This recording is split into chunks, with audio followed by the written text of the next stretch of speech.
तुमच्या जाहिरातीसाठी एक संधी मोठ्या प्रेक्षकांपर्यंत पोहोचवा.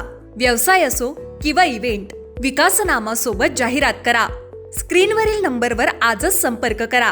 विकासनामा, तुमचा आवाज, तुमची जाहिरात. तसंच विकासनामाला सबस्क्राईब करा आणि अपडेटेड रहा.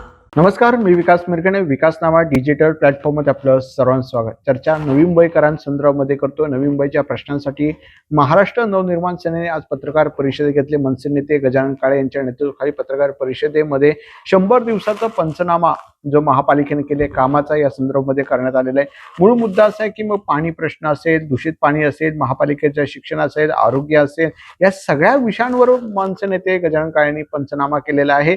त्यामुळे नवी मुंबईकरांच्या प्रश्नांसाठी मनसे नेहमी आक्रमक मुद्दे मांडत असतं आणि ते नवी मुंबईकरांच्या हिताचे असतात. आता मूळ मुद्दा असा येऊया, नवी मुंबईचे खासदार आता ठाण्याचे खासदार करतायत काय, हा एक प्रश्न जे आहे निलेश बानखले जे ऐरोली मतदारसंघाचे मनसेचे नेते आहेत त्यांनी प्रश्न उपस्थित केले की नवी मुंबई शहरामध्ये खासदार उद्घाटन करायला येतात, मात्र समस्या जैसे थे आहेत, उद्घाटन करून जातात आणि संध्याकाळी मच्छी खायला येतात.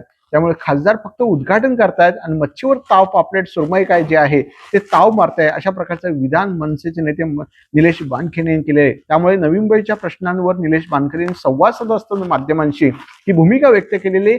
खासदार फक्त उद्घाटन करायला येतात आणि संध्याकाळची वेळ झाली की सुरमई, पापलेट किंवा मच्छी खायला नवी मुंबई शहरात येत आहेत का, असा सवाल जो आहे निलेश बानखले यांनी उपस्थित केलेला आहे. त्यामुळे एकूणच काय खासदारांच्या कारभारावर नवी मुंबईकर नाराज आहेत का, खासदारांचा रिपोर्ट कार्ड काय म्हणतो, असे सगळे प्रश्न जे आहेत ते नवी मुंबईकर किंवा मनसेने प्रश्न उपस्थित केलेले आहे. खासदार करतायत काय असा प्रश्न ज्यावेळी मनसे उपस्थित करतायत, कार्यक्रम फिती कापतायत, मात्र त्याचे पुढचं काय असा प्रश्न या निमित्ताने उपस्थित करताना दिसून येत आहे. त्यामुळे निलेश बानखलेने खासदारांचा समाचार घेतलेला आहे, हे मात्र नक्की. धन्यवाद.